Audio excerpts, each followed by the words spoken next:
Onubio. La empresa líder de Huelva en medios audiovisuales e informáticos patrocina este espacio.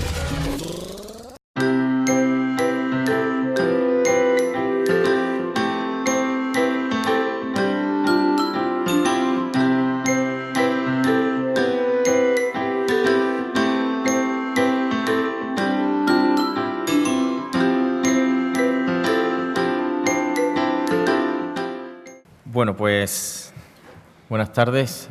Continuamos con la sesión de congreso, después de haber escuchado las gratas palabras del rector, vicepresidente y presidente del Consejo Independiente de Protección de la Infancia.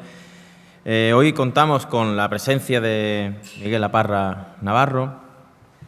Don Miguel es vicepresidente de Derechos Sociales del Gobierno de Navarra, doctor en Sociología y ha escrito numerosos escritos sobre inclusión social, empleo, comunidad gitana y un largo etcétera.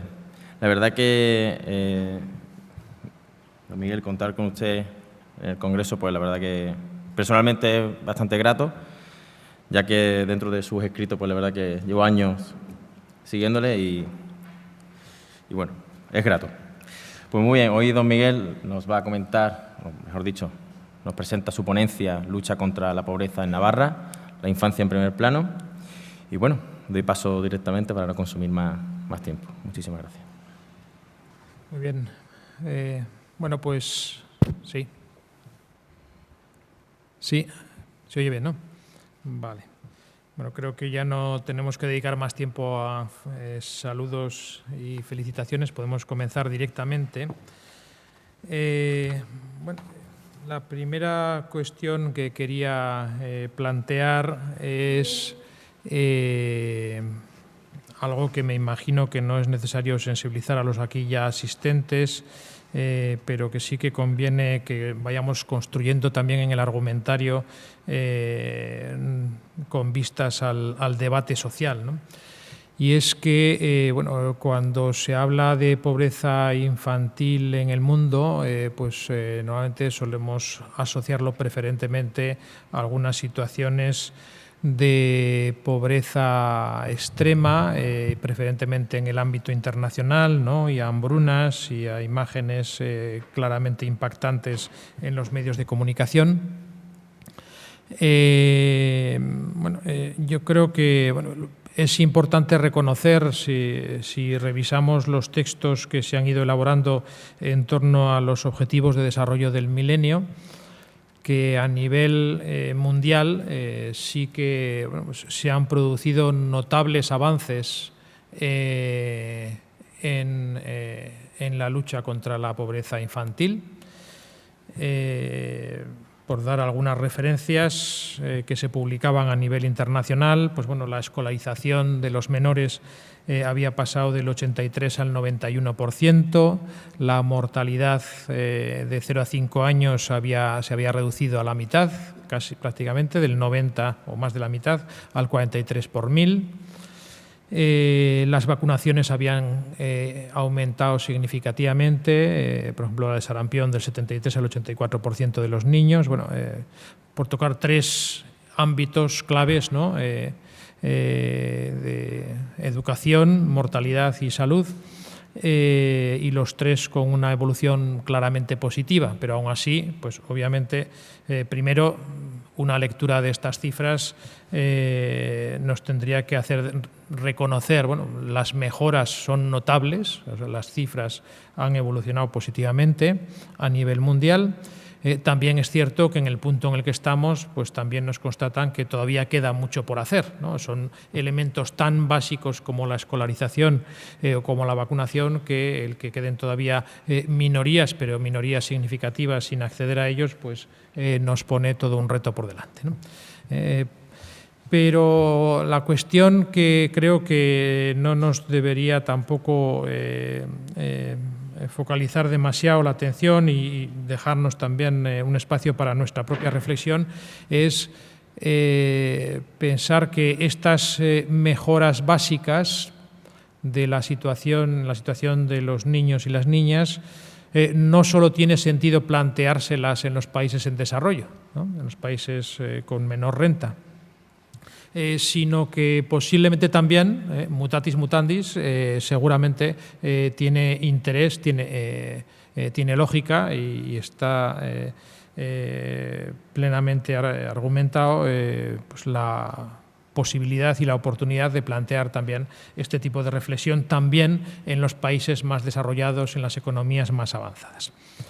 No es casualidad que el objetivo 10, justamente de estos objetivos de desarrollo del milenio, recientemente aprobados en el seno de las Naciones Unidas, justamente habla con carácter general, no solo para estos países más pobres, sino para todos los países del mundo, que un objetivo bueno para la infancia es reducir las desigualdades las desigualdades sociales internas dentro de cada país, ¿no? Bueno, la cuestión es, por tanto, bueno, ¿es eso interesante, ¿no? Ese objetivo de reducir las desigualdades con carácter general es bueno para la infancia? ¿Es una línea adecuada? ¿Es una orientación positiva para nuestras políticas de infancia?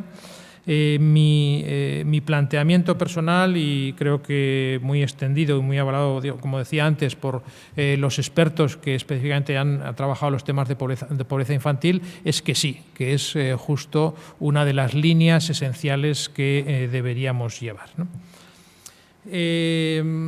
Hay una cosa muy curiosa en el subconsciente colectivo en general en el conjunto del Estado y específicamente también en Navarra, y es que tenemos la percepción de que cuidamos y queremos mucho a nuestros niños, es decir, somos muy familistas, ¿no? Tenemos adoración por nuestros niños, les damos todos los vicios, entre comillas, que nos parece que tenemos a nuestro alcance, es decir, hay un gran esfuerzo de las familias por sus niños y niñas. Y valoramos mucho, ¿no?, a nuestros hijos e hijas, decimos, bueno, esto es lo mejor que me ha pasado en la vida, esto es el leitmotiv que tengo yo para seguir adelante. Bueno, son cosas que se oyen a menudo y que son absolutamente ciertas y que dan seguramente dan la fe de cómo organizan las vidas y las percepciones y los sentimientos muchas personas, ¿no? Pero esto que lo vivimos subjetivamente cada uno de nosotros en nuestra familia, si lo llevamos al conjunto de la sociedad, vemos que como país, este país es un país que produce muy pocos niños y que además a los niños que produce en muchos casos los trata muy mal, los trata mucho peor que al resto de la sociedad, en términos colectivos. Por tanto, hay como una especie de disociación absoluta entre lo que es nuestra praxis, nuestra vivencia individual y nuestra práctica política, nuestra práctica colectiva en el mundo de la sociedad. Y por eso nos parece especialmente importante esa idea de que bueno, atacar la pobreza infantil en el fondo no es otra cosa que atacar la pobreza de las familias en las que viven muchos niños, de las que se ocupan sus padres, que desgraciadamente también son pobres o están en situaciones de exclusión y, por tanto, aunque hagan y den todo lo mejor de sí mismos, sitúan a esos niños en una situación de clara desigualdad, ¿no? Se ha dicho, y bueno, lo tomo aquí de una forma indirecta, podríamos decir que nuestras políticas redistributivas, que es lo que haría falta justamente para corregir esa disociación entre nuestra vida personal y nuestras prácticas políticas, esas políticas sociales están muy marcadas por eso que podríamos llamar el síndrome de Herodes, ¿no?, en nuestro país, ese señor que condenaba a los niños, ¿no?, hace pues más de 2000 años. Bueno, y eso es lo que da lugar efectivamente a esas tasas de natalidad extremadamente reducidas, pues digo, producimos pocos niños, y además a esas tasas de pobreza infantil especialmente altas en términos comparativos, como tendremos oportunidad de ver, ¿no?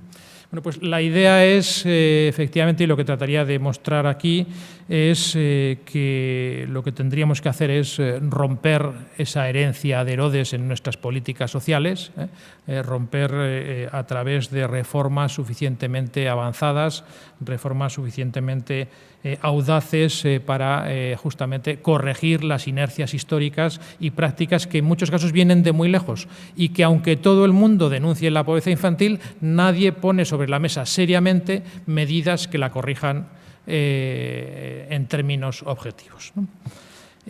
Para reducir la pobreza infantil, creo que es una obviedad, pero parece que a veces es necesario recordarlo, es necesario aumentar los ingresos de las familias donde viven los niños.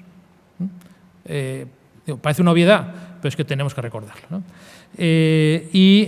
Un mecanismo también importante en relación con la pobreza infantil es que para reducir la pobreza infantil es también un objetivo estratégico de esencial importancia aumentar la incorporación de las mujeres al trabajo. Por dos motivos, porque en los casos en los que las mujeres son el sustentador principal, ¿no?, los hogares monoparentales, resulta que el aumento, la incorporación de las mujeres al trabajo supone un salto cualitativo en cuanto a la capacidad de generar ingresos y en la superación de la pobreza. No en todos los casos, pero sí en una parte importante, ¿no? Y en los casos en los que los niños viven con sus dos padres, en parejas, en cualquier caso, pues también el acceso de las mujeres suele suponer en muchos casos un segundo sueldo, un complemento notable y en su conjunto pues unos niveles de ingresos notablemente por encima en muchos casos del nivel de pobreza. Por tanto, la incorporación de la mujer al trabajo es también una buena guía para superar la pobreza infantil en términos generales.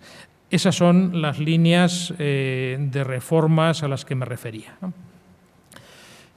¿Por qué tiene sentido ocuparnos de la pobreza infantil? Pues yo diría que por lo menos por dos líneas argumentarias, ¿no? Hay una línea que trataremos también de justificar aquí con algunos datos, es por una cuestión de justicia y de equidad, ¿no? Si los niños ya de partida son más vulnerables y además objetivamente sabemos que les afectan mucho más en nuestro país determinadas problemáticas, como por ejemplo la pobreza, pues obviamente solamente por cuestión de justicia, de equidad, tendrían que ser prioritarios y ocuparnos esencialmente de ellos. Sí, y además, digo, en segundo lugar, no solamente por justicia, sino también en términos de inversión social. El gasto en políticas de infancia es objetivamente, quizás uno de los más claros, un gasto que se traduce en términos de inversión social, inversión de alta rentabilidad a corto, medio y largo plazo. Y así hay que mirar los esfuerzos que estamos tratando de pedir al conjunto de la sociedad navarra también en este sentido, ¿no? A corto plazo sabemos que la pobreza infantil o la reducción de la pobreza infantil es capaz de reducir costes inmediatos en términos de control, de políticas de atención a infancia desprotegida, también en gastos de control policial, judicial, etcétera. Todos los mecanismos de control en torno a eso se reducen muy notablemente porque los niños y los jóvenes pues son de los sectores que se mueven mucho y por tanto tienen también un impacto más inmediato en esas digamos disrupciones que genera la pobreza con carácter general en la cohesión social. A medio plazo, la inversión en menores es también una vía de ganar en competitividad como país. Es decir, la inversión en los niños de hoy supondrá que los jóvenes de mañana y los adultos jóvenes de mañana construirán antes y mejor sus hogares, tendrán mejores itinerarios educativos, tendrán mejores itinerarios laborales y, por tanto, estaremos en condiciones de aumentar la competitividad general. Si no hacemos caso a todos los niños en esa vía, estaremos teniendo costes de competitividad a medio plazo porque hemos descuidado la tarea en los años anteriores. Y a largo plazo, la inversión en menores, la inversión en la infancia, es la primera opción para romper con lo que se ha llamado la reproducción generacional de la pobreza y de la exclusión y romper, por tanto, pues esa herencia de la pobreza de padres a hijos en el futuro y pensar que las nuevas generaciones tengan abiertas oportunidades que no tuvieron las precedentes. Por tanto, entiendo con todo eso que las políticas de infancia, como decía, son toda una prioridad, deben serlo en todos los órdenes y tratamos de que sea en lo que nos está tocando aquí, en concreto para el conjunto del Gobierno y más en concreto también en el departamento que me toca presidir. Bueno, por ilustrar un poco algunas de estas cosas, mostraré algunos datos. Unos son más propios o más cercanos a lo que hemos producido aquí, otros están tomados de otros colegas. Este, por ejemplo, viene de los trabajos de UNICEF en la creación del índice de bienestar, bienestar infantil, en relación con el nivel de desigualdades. Y la lectura es bien clara, ¿no? La comparación internacional nos dice muy claramente... me acabo de dar cuenta que no ven nada, ¿no? Vale. Bueno, yo lo veía aquí tan claro que pensaba que estábamos participando todos de esto.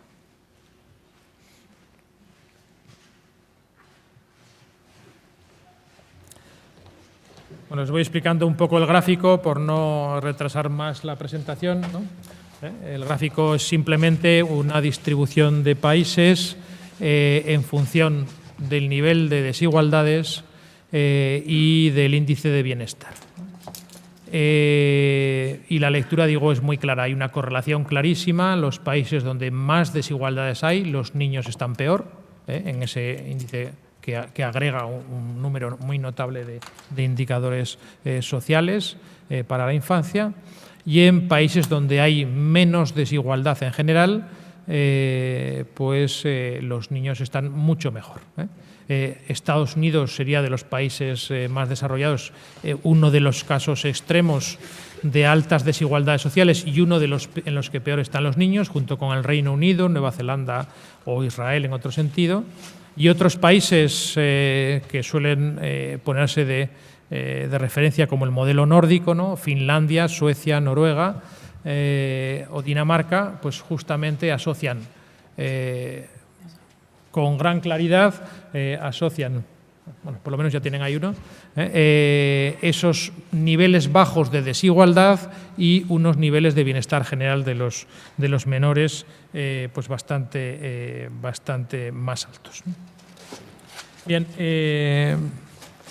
incluso algún indicador de los más clásicos, de los de siempre, ¿no? El indicador de la mortalidad infantil. Como decía un colega, no hay indicador más absoluto que la mortalidad, porque el valor más preciado justamente es la vida. Todo lo demás es opinable, ¿no? El acceso a unos bienes, a unos servicios, todo es opinable, pero desde luego la diferencia más absoluta es de vivir a morirte, ¿no? Pues efectivamente, el indicador más habitual de la mortalidad infantil, que tiene sentido habitualmente también para medir el nivel de desarrollo de los países, pues resulta que incluso si nos fijamos solo en los países de alto desarrollo económico del entorno europeo, pues vemos también muy claramente, y algunos otros similares, como podéis ver ahí también Japón, Estados Unidos, Nueva Zelanda, etcétera, países del entorno de la OCDE, pues también se ve muy claramente que incluso en estos países, digo, no es por falta de recursos, sino simplemente las desigualdades, una desigualdad en la distribución de los recursos entre unos y otros, resulta que sí que tiene incidencia en las tasas de mortalidad de los menores y, por tanto, le quita a los niños y las niñas su valor más preciado, que es la vida. Y ahí vemos que España en concreto, que tiene con carácter general un buen nivel de esperanza de vida, uno de los mayores de Europa, y que tiene con carácter general también un buen nivel de salud y de atención sanitaria, pues resulta que en términos de mortalidad infantil, pues bueno, está en una situación intermedia evidentemente mejor que muchos, pero también con posibilidad de mejoras muy notables respecto de otros países que nos pueden servir de referencia y de ejemplo. Por tanto, también hasta en los indicadores más extremos podemos mejorar si mejoramos las tasas y los niveles de igualdad del conjunto de la sociedad. Bien, aterrizando un poco más en Navarra y ilustrando una de las cuestiones que planteaba al principio, pues efectivamente, si la pobreza infantil es prioritaria es porque es más intensa y más extensa que la pobreza en otros grupos sociales, ¿no? En esta tablita sencilla, con estos 6 datos, recogemos 3 indicadores básicos que se construyen a través de la encuesta de condiciones de vida que genera el propio Instituto de Estadística de Navarra. Por tanto, un poco más adecuada, es unos años más atrás, porque no se hace todos los años, pero es más adecuada para el análisis de Navarra porque tiene más cobertura, una muestra más amplia, ¿no? Bueno, pues ahí podemos ver cómo los indicadores de privación material, es decir, la falta de bienes en el entorno doméstico, de acceso a bienes o servicios, sí que es significativamente mayor esa privación entre los menores. Cuando introducimos el tema de ingresos, todavía la deficiencia es más notable. La carencia de ingresos se nota más en los hogares donde hay niños y niñas, estamos hablando de un 17 a un 24 y hay una diferencia, pero es que cuando juntamos las dos cosas, lo que llamamos la pobreza consistente, es decir, hogares en los que hay pocos ingresos y además faltan bienes básicos, pues en esa pobreza consistente resulta que las diferencias entre los menores y el conjunto de la población son tremendamente significativas. Es decir, ser un niño o una niña aumenta un 56% la probabilidad de verse afectado por estas situaciones de pobreza consistente. Datos bastante rotundos. No solo eso, sino que además ya hablamos desde hace unos años que no estaba claro que la crisis había afectado a todos, ¿no? Que teníamos más bien la constancia de que la crisis había afectado preferentemente a los grupos más pobres de nuestra sociedad. Los pobres, todas en la primera decila, la primera columna que tienen a su izquierda, ¿no? En el trazo azul, grisáceo, bueno, pues eso sería la reducción de ingresos que ha experimentado el 10% más pobre de la población española. Si miramos cómo ha afectado eso a los menores de 18 años, pues resulta que esa reducción en esa primera decila, ese 10% más pobre, llega casi hasta el 45%. Es un impacto casi el doble en reducción de ingresos en los hogares con menores. Estos son datos que analizaba un colega que creo que es una referencia obligada en este tema, Pau Mariclós, y que ponía sobre la mesa justamente para hacer notar la necesidad de políticas específicamente orientadas a la infancia y específicamente orientadas a la pobreza infantil. Bien, en términos de exclusión, se decía en la presentación también, bueno, no es lo mismo efectivamente pobreza y exclusión social. Los datos varían significativamente entre unos y otros. La información que tenemos sobre exclusión social para Navarra es reducida, pero contamos afortunadamente con una encuesta no muy lejana en el tiempo, de 2013, de la Fundación FOESA, y a partir de ahí pues también podemos comparar cuál es la situación de los menores, cuál es la situación del conjunto de la sociedad, y la conclusión viene a ser la misma. O sea, no es solo una cuestión de ingresos. Si miramos otras cosas, acceso a derechos, educación, salud, vivienda, si miramos también la situación respecto del empleo de las familias de estos menores, si miramos la participación política, si miramos las redes sociales, el capital social de todas estas familias en las que hay menores, pues también vemos que en el caso de los menores La exclusión más severa, aquellas situaciones más lacerantes de exclusión intensa, pues suponen también pasar de ese 7,5 al 11,2, que supone un 49% más de probabilidades de verse afectado por ellas en el caso de los menores. Por tanto, las cifras no nos dan tregua. Las cifras nos hablan efectivamente de esa prioridad clara de la infancia en cuanto a las políticas de lucha contra la pobreza, en cuanto a las políticas de lucha contra la exclusión, ¿no? Y ahí hay un símil. Lo más importante en las políticas de pobreza será ocuparnos de los menores. Lo más importante en políticas de infancia será corregir situaciones de pobreza y exclusión. A mi modo de ver, la situación es simétrica en ese sentido. Bien, no sé cómo vamos de tiempo. Bien, vamos bien. ¿Hasta cuándo más o menos está previsto? Vale. ¿Y con un poco de tiempo de debate o no? Sí. Vale. Bien, también en esta reflexión de que no estamos hablando solo de falta de dinero, obviamente en temas de menores nos preocupan especialmente también las situaciones en las que los menores son víctimas de procesos de abandono, desprotección, malos tratos, o también desarrollan conductas que son generadas o calificadas como conflictivas por el conjunto de la sociedad y aparecen en el Código Penal, etcétera, etcétera, ¿no? Es decir, los programas habituales de protección y reforma de menores, en cierto sentido, lo que nos identificarían serían como una especie de punta del iceberg, ¿no? Punta en la que los problemas más intensos, los fenómenos más disruptivos, ¿no? Más conflictivos que afectan a los menores, pues ya se ponen sobre la mesa en unos términos que las instituciones no tienen más remedio que acometer y aceptar. Bueno, pues aquí también en estos 4 gráficos, empezando, quizás no se lea muy bien los subtítulos, ¿no? Los abscisas, pero se lo explico. La relación en todos ellos, la escala vertical, es la incidencia de casos de menores. En este caso, por cada 100 menores, en los 4 gráficos. Y lo pone en relación con una serie de variables, cada una de ellas. El primero de arriba de la izquierda es población extranjera, menores extranjeros. El segundo de arriba, de la derecha, de su derecha, sería menores que viven con padres sin estudios, es decir, falta de capital educativo por parte de los padres. El de abajo de la izquierda sería hogares monoparentales, menos que viven con un solo adulto.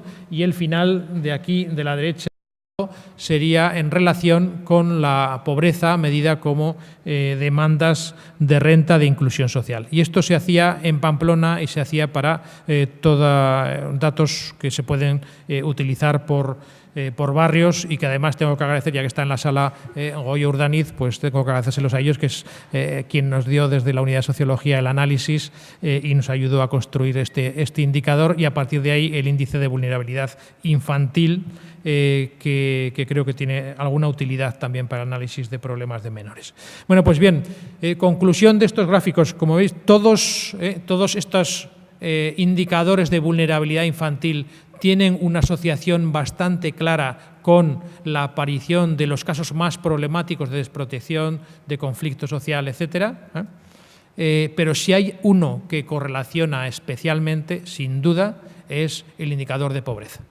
La pobreza de las familias también genera problemas muy notables en el ámbito de la desprotección, de la conducta de los menores, y por eso también eso que decía, que incluso en el corto plazo invertir en infancia, invertir en prevenir la pobreza infantil es una inversión tremendamente rentable. Bien, bueno, ¿qué estamos haciendo entonces en esto? Y estamos tratando de poner en marcha lo más rápidamente posible. Bueno, un programa que existía ya y que ya fue reformado en positivo en el año 2015, la renta de inclusión social, En principio ya nos pone de manifiesto, como se puede ver ahí, la incidencia muy notable de este tipo de programas de prestaciones básicas, ¿no? Para cubrir las necesidades más básicas, justamente digo su incidencia en los menores. Hay aproximadamente de unos 28.000, casi 29.000 beneficiarios, pues casi 11.000, 10.800 son menores de edad. Estamos hablando de más de un 37% de las personas que se benefician de este tipo de programas, de este programa en concreto en Navarra, son menores. Por tanto, la incidencia en la pobreza infantil de estos programas es muy notable, ¿no? Y todavía más en el caso dentro de los menores, una proporción muy significativa, el 40%, son menores que están en hogares monoparentales. Por tanto, las mejoras que podamos introducir en la renta de inclusión social pues tendrán incidencia con carácter general en los menores. Y si además las pensamos para que efectivamente vayan orientadas hacia eso, pues todavía mucho más. En esas dos cosas estamos. Estamos ahora mismo en una reforma de lo que llamaríamos un nuevo programa de renta garantizada que sustituiría a la actual renta de inclusión social y que tendría un carácter general de mejora del programa para distintos tipos de usuarios, preferentemente personas extranjeras, también las personas mayores de 65 años, los trabajadores pobres, todos esos se verían las personas en las que conviven varias familias dentro de una misma vivienda, todos ellos que estaban sujetos a determinados requisitos restrictivos anteriormente pasarían a tener un trato mejor y aumentaría, por tanto, la protección social.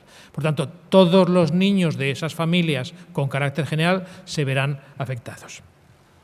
Y a partir de ahí, además, lo que nos parece que es importante, y es en lo que estamos, es en mejorar específicamente la atención de las familias que tienen menores. Bien, y esto es un poco lo que estamos planteando, ha salido recientemente publicado en los medios de comunicación y, por tanto, pues me parecía de interés someterlo aquí al debate y a su consideración. El tratamiento de las familias en la futura renta garantizada en función de su tamaño, ¿no? Atendiendo a esa composición y la importancia de los menores en todas ellas. Como veis, ahí en la tabla que se presenta la escala actual, ¿no? La escala de equivalencia y la cuantía correspondiente en euros mensuales para una familia según el número de miembros que tenga, un miembro, 2 miembros, hasta 6 o más, ¿no? Ahora mismo el punto de referencia son esos 655 euros que se va aumentando, pero se va aumentando relativamente poco, conforme aumenta el tamaño de la familia, hasta los 982. ¿Por qué digo relativamente poco? Pues yo creo que un dato es suficiente, ¿no? Pasando de 3 a 4 miembros o de 4 a 5 miembros, el aumento de ingresos que genera el programa para una familia supone 60 euros. Es decir, el mensaje es, con 60 euros tendrás que cubrir el aumento de gastos de alimentación, vestido, calzado, etcétera, que tiene ese nuevo miembro de la familia, ¿vale? Entiendo que a partir de ese dato todos estaremos de acuerdo que la cuantía es claramente insuficiente. Esto es una constatación, esta escala actual es una constatación práctica de primer orden de eso que decía al principio del síndrome de Herodes. Esto es el síndrome de Herodes llevado al baremo de la renta de inclusión social. Y esto es algo que queremos cambiar.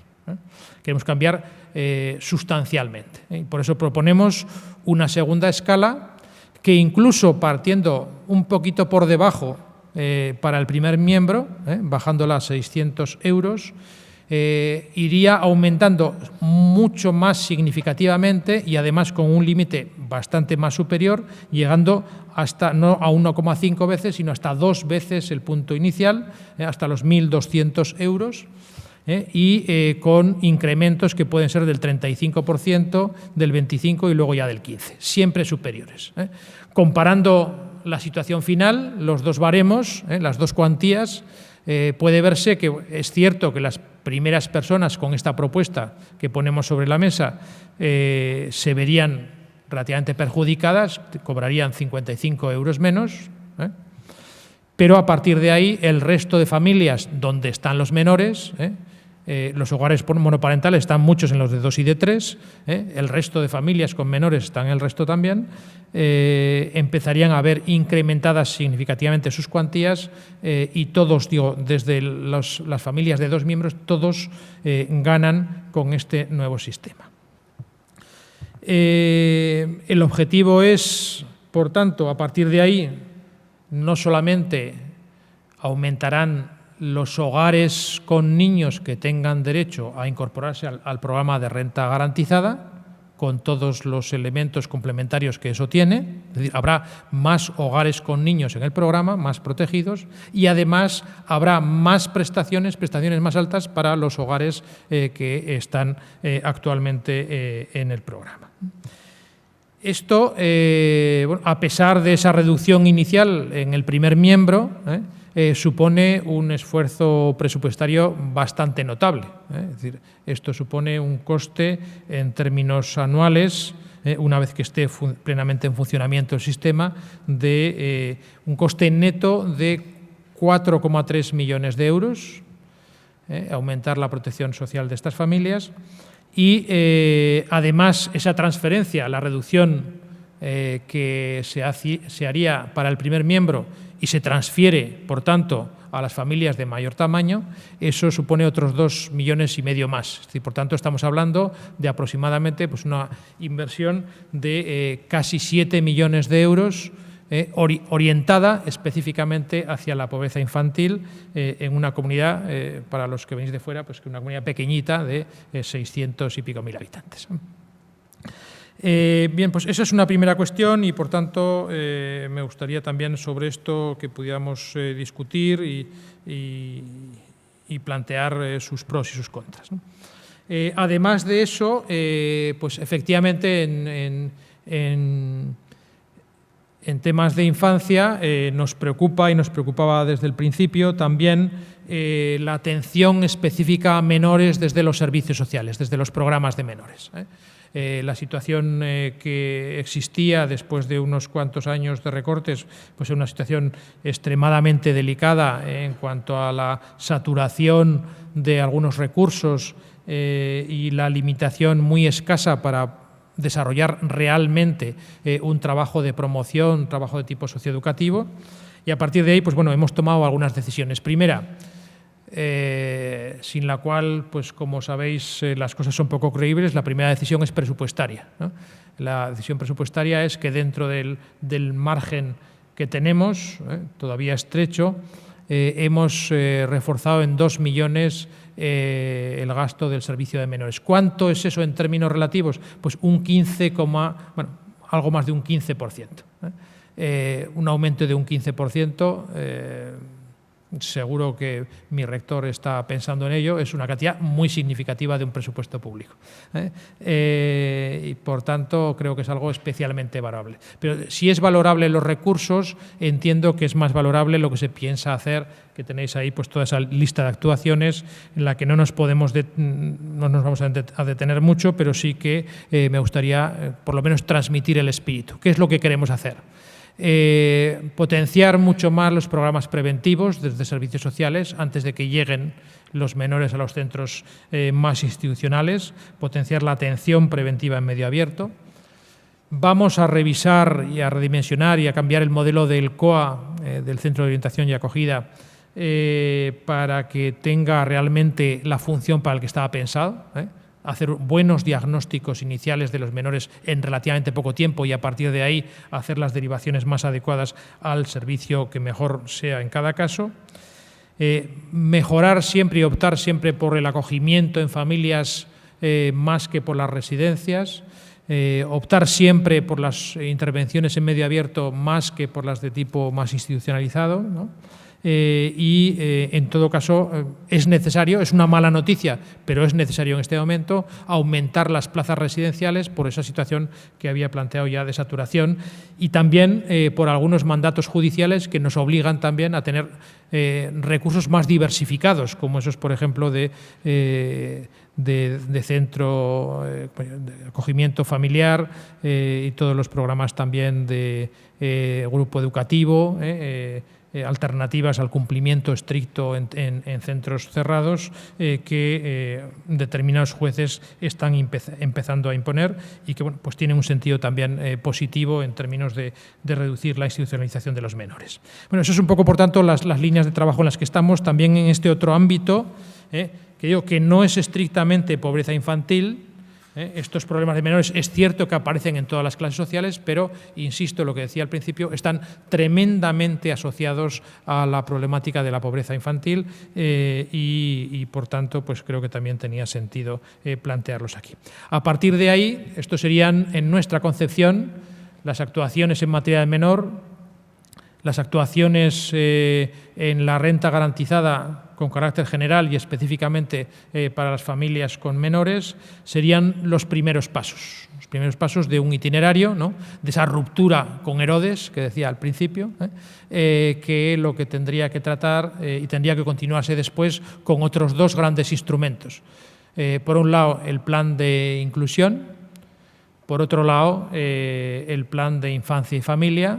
Los dos están comenzando su fase de elaboración, en una fase todavía inicial de estudio y de diagnóstico, y a partir de ahí hemos querido avanzar estas prestaciones desde ya, no esperamos a que estén los estudios hechos, hay cosas que tenemos claras, pero a partir de ahí tendríamos posibilidad, digamos, de tener pues, una visión más estratégica, más a largo plazo de las cosas que pensamos que habría que hacer en los próximos años en este ámbito genérico de la pobreza, de la infancia y en concreto de la pobreza infantil.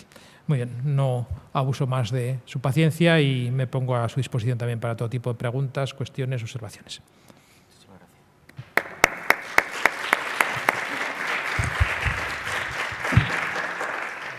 Bueno, muchísimas gracias, Miguel, por su intervención y, bueno, la cual recoge pues bastantes cosas bastante interesantes, ¿no? Se han planteado aquí desde incorporar a la mujer en el trabajo, ¿no?, desde la más inversión social, esos proyectos a largo plazo versus, ¿no?, a corto plazo, las variables, ¿no?, de la vulnerabilidad, etcétera, ¿no? La verdad que precisamente hemos abordado estas cuestiones hoy mismo en el grupo de discusión que hemos tenido esta mañana y quería destacar, ¿no?, como en el grupo de discusión, que dentro de todo esto que Miguel nos ha mostrado, la necesidad de invertir en ese impacto psicológico que tiene la pobreza en cuanto a los menores, ¿no? Eso por un lado. Y en relación también a invertir en la infancia, pues lo hemos situado en el grupo de discusión a través de estimular la escuela como centro de esa inversión, de las cuales, bueno, se puede medir, ¿no? Bueno, se puede abordar diferentes temas este punto, pero bueno, situando la escuela como dentro de ese epicentro de la comunidad, pues bueno, invertir y desarrollar diferentes políticas. Pues bien, no sé si a alguien en la sala le gustaría lanzar alguna pregunta, alguna reflexión. Sí, por allí.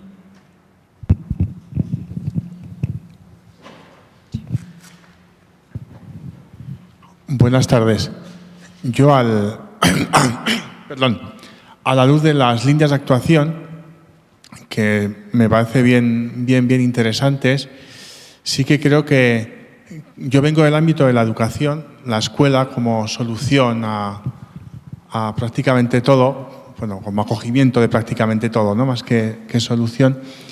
Por ejemplo, estoy viendo ahí realidades como me gusta escuchar la redimensión del COA, que cambie la observación y acogida. Creo que hay que controlar muy bien el tema de las residencias, las acogidas, porque nos encontramos con menores ahora que tienen libre toda la tarde en la residencia donde están, entonces habrá que ver que qué está pasando ahí. Pero sobre todo yo quizá echo un poco de menos un tema que nos estamos encontrando, que es la dificultad en las relaciones el joven y la joven. Nos estamos encontrando en pocos años unas relaciones muy perniciosas, estamos encontrando pues unos malos tratos en adolescencia que son serios, unas relaciones, sí que yo creo que habría que enfocar un poquito, ¿no? Que es un poco lo que echo de menos en las líneas de actuación. Y luego también pues entender que todo esto tiene de fondo un trasfondo de pobreza, de una pobreza económica y también emocional, ¿no? Emocional, de afrontamiento de situaciones, entonces cómo enfocar todo esto, ¿no? Cómo darle un sentido a esto de darle fuerza a una realidad complicada, ¿no? Y es que el sábado nos hemos encontrado que 200 personas iban a pegar en un sitio, ¿no? Entonces, cómo poder ahí enfocar estas situaciones que van más allá de lo económico quizá, pero que sí es un sustrato de pobreza actual y futura. Gracias.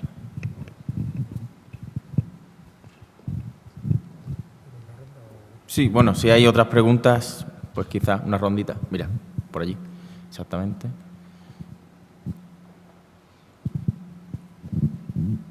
¿Esta silla? Sí. Buenas tardes. Agradecer a Miguel su exposición, que siempre es muy interesante. Yo quería hacer una pregunta que no sé si me vas a poder contestar, igual se queda en una reflexión, ¿no? Yo trabajo en Tafalla en los servicios sociales y llevo bastantes años trabajando en el campo de la infancia y la desprotección y también en la exclusión social, ¿no? Y hay un ámbito que me preocupa, bueno, la evolución de todos estos años, sus diferentes pasos que ha habido, pues la verdad que la conozco, ¿no? En este momento agradezco la disposición del consejero, que, bueno, que desde abajo vemos todo muy lento, cuesta mucho, estamos trabajando con las familias y los problemas los tenemos día a día, ¿no? Y las cosas tardan mucho en llegar. Pero bueno, conozco perfectamente la administración, lo lenta que es y los esfuerzos que se están haciendo, ¿no? He estado trabajando en algún grupo de trabajo y sé cómo son las cosas de lentas. La reflexión que quería hacer es que en el ámbito de lo social creo que se está trabajando bien, y así lo reconozco en este momento, pero en el ámbito educativo me quedan muchas dudas, ¿no? Cuando nosotros trabajamos con el tema de los menores, has expuesto tú, ¿no? sé quién de vosotros, el tema que Begoña había planteado, la exclusión social de los menores, ¿no? A veces la exclusión social no viene más que solo del ámbito familiar o incluso social. El modelo educativo que tenemos en este momento que a veces desprotege a determinados colectivos. No sé si me sé explicar, me pongo nerviosa cuando hablo en público.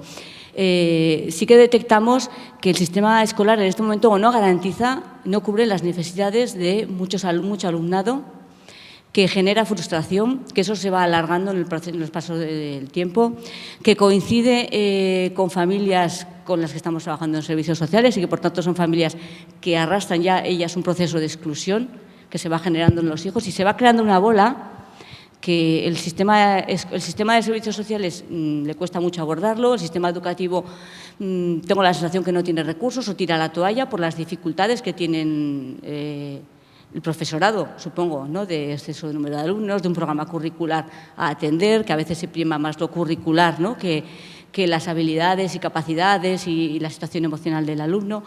Y nos encontramos con el paso del tiempo, estos chavales a veces pues son poco recuperables.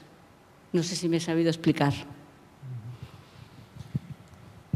¿Alguna cuestión más? Bueno, pues si le parece, puede contestar. Bueno, los temas que habéis planteado son efectivamente relevantes todos, ¿no? Cuando estuvimos estudiando justo al final de la pasada legislatura cuál era la situación de los servicios de menores en Pamplona, en relación con trabajo con el Ayuntamiento de Pamplona, planteábamos como uno de los elementos esenciales del diagnóstico es una clara falta de articulación entre unos servicios y otros, ¿no? Y quizás algunas de las cosas que se han puesto sobre la mesa pues puedan tener alguna explicación, creo, por ahí, ¿no? ¿En qué sentido? Bueno, se planteaba, por ejemplo, en el ámbito de las residencias y qué pasa con las tardes y frente a eso, pues había planteado yo en mi intervención previamente, la prioridad por esas intervenciones en medio abierto, ¿no? Pues efectivamente, incluso cuando hay una intervención residencial, que ya se supone que es de una alta intensidad, ¿no? Los chicos y las chicas pues están obviamente en relación con otros también fuera de la residencia y eso hay que cuidar y por tanto creo que además en el conjunto de Navarra, específicamente Pamplona, pero también con otras iniciativas paralelas en otros sitios, hay algunas iniciativas especialmente interesantes, ¿no? En el ámbito de lo comunitario, ¿no? De una atención a los menores en los espacios lúdicos, en la organización de actividades, es algo que no es nuevo, viene haciéndose y cuidándose pues desde hace mucho tiempo y por vías muy distintas en las parroquias y en los scouts y en formas hasta en la organización juvenil española en términos de la Falange también era algo que se planteaba en esos términos también. Pues efectivamente, evidentemente eso hay que rehacerlo a un tiempo nuevo, a unas prácticas también en el ámbito del ocio y de las relaciones entre los chavales que son también distintas, pero en el fondo el mensaje viene a ser el mismo, independientemente de los distintos niveles de intervención de la actuación, nunca podemos descuidar ese tipo de socialización en medio abierto entre iguales y es algo que además tiene un gran potencial terapéutico, entre comillas, ¿no? A medio y largo plazo. Por tanto, la idea es, en la medida que podamos, pues, reforzar todo ese tipo de intervenciones, ¿no? En vez de o en complemento a otras intervenciones de tipo residencial, ¿no? Y efectivamente, tanto el tema de las relaciones entre niños y niñas como lo que planteabas, yo creo que en torno, podríamos llamarlo, el potencial inclusivo de la escuela, pues ahí evidentemente hay un espacio muy notable, ¿no? Y se veía también en ese análisis el que hacía referencia al principio, la articulación entre servicios sociales y centros escolares ha sido interesante en algunas cosas. Yo creo, centros escolares y centros de salud también, por otro lado. Lo que observábamos es que había habido mucho flujo de información. Es decir, los servicios se cuentan las cosas y los casos se conocen con carácter general. Y cuando se detectan problemas en el sistema escolar, se transfieren a los servicios sociales. Eso, en general, esa parte de coordinación y de transferencia de información funciona, más o menos. Siempre hay algún caso que se queda despistado en el procedimiento, ¿no? Pero lo que después no está construido es algo que posiblemente sea necesario para, si queremos ser más eficaces, que es cómo trabajamos juntos. Es decir, vale, ya tenemos la información, ya sabemos qué le pasa a fulanito o fulanita, ¿no? Pero ahora, ¿cómo trabajamos juntos? ¿Cómo repartimos responsabilidades entre sistemas de protección que son distintos, que además pertenecen a lógicas y ordenamientos jurídicos muy distintos, pero que están trabajando con la misma población? Y que los niños, efectivamente, donde más horas pasan, sin ningún lugar a duda, es en un centro educativo, ¿no? Por tanto, donde más posibilidades tenemos de estar con ellos es ahí, ¿no? Y a partir de ahí, desde los servicios sociales, se podrán hacer otro tipo de cuestiones, también complementarias o alternativas, pero en cualquier caso, la clave sigue estando en la escuela, aunque sigamos echándole responsabilidades a la escuela para muchas cosas, ¿no?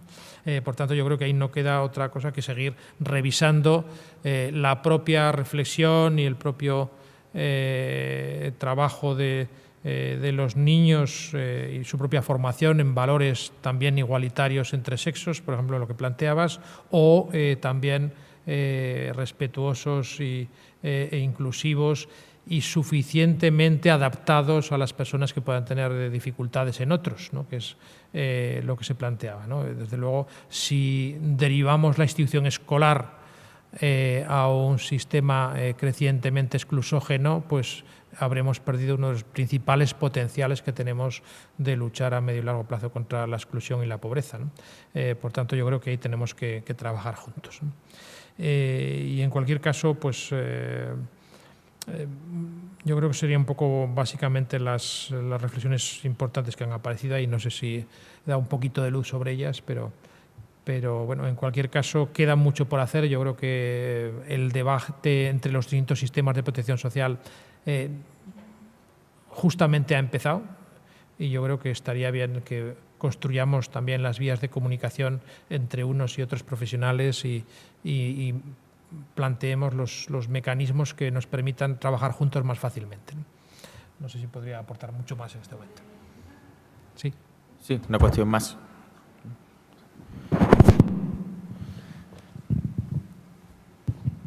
Hola, buenas tardes. Yo vengo del ámbito de la desprotección y me ha chocado porque veníamos oyendo, bueno, en las líneas hacia donde iban hasta ahora, me ha chocado lo del aumento de plazas de acogimiento residencial básico. Bueno, me ha chocado, no, hasta ahora se hablaba casi de quitar, ¿no?, plazas y convertirlas o llevar a los menores hacia familias, que me parece ideal, ¿no? Pero es la primera vez que digo que se aumentan plazas, ¿no?, que se mira en la posibilidad de aumentar plazas, porque lo estamos viendo desde la desprotección, que realmente los centros están saturados, ¿no?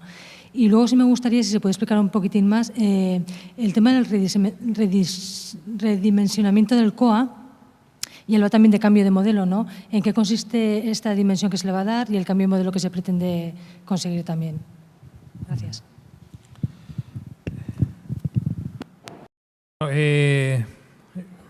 Me permitirás que no sea todo lo preciso que igual haría falta, porque son líneas de trabajo en las que ahora mismo se está trabajando, ¿no? Y a partir de ahí, las decisiones ya que se tomen más en concreto previsiblemente irán por ahí, pero no te puedo decir exactamente en qué se concretan, ¿no?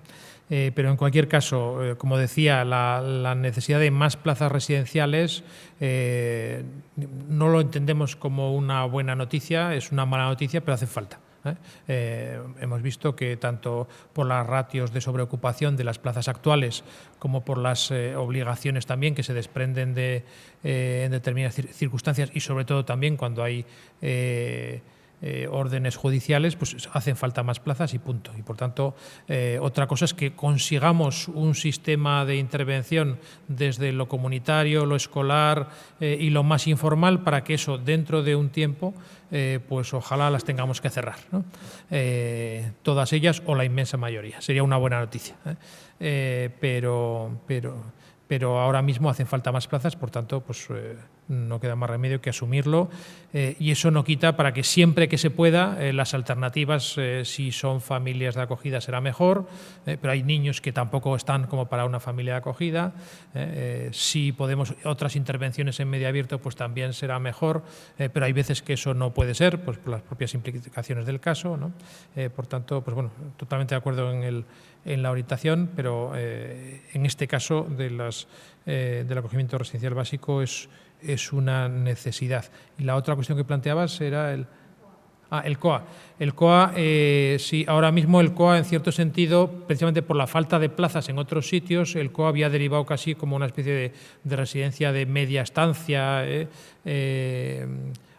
y quizás se prolongaban las estancias más de lo debido para lo que es estrictamente su función inicialmente prevista, que era esa observación inicial y esa derivación hacia el recurso más idóneo.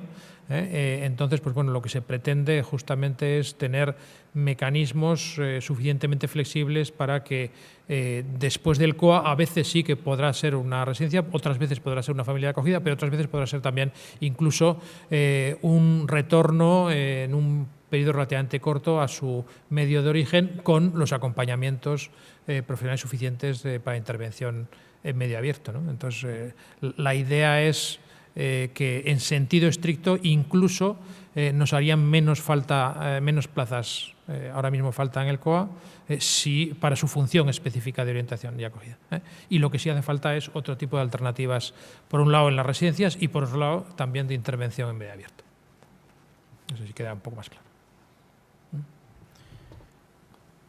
Sí, bueno, una última cuestión breve para cumplir un poquillo con el horario. Sí.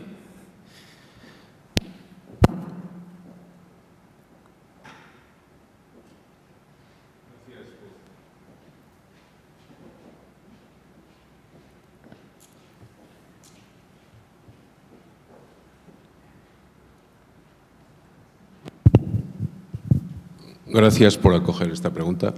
Es una pregunta puramente asistencial, pero me parece que puede tener importancia. Al menos a un grupo de gente que trabajamos con la pobreza en Burlada nos preocupa.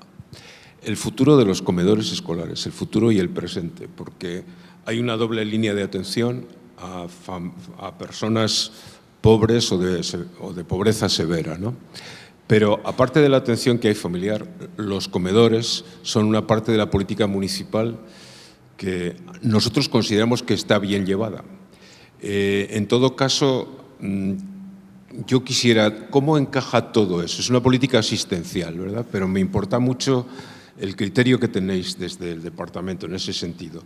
Pues si en Burlada, por ejemplo, hay entre 300 y 400 niños becados al 100, al 80, al 90% del valor, esa es una buena inversión municipal. Y otra, ¿qué pasa en el verano? Cuestión que parece que no suscita gravísimos problemas, pero ¿qué pasa en los meses en que los colegios están cerrados?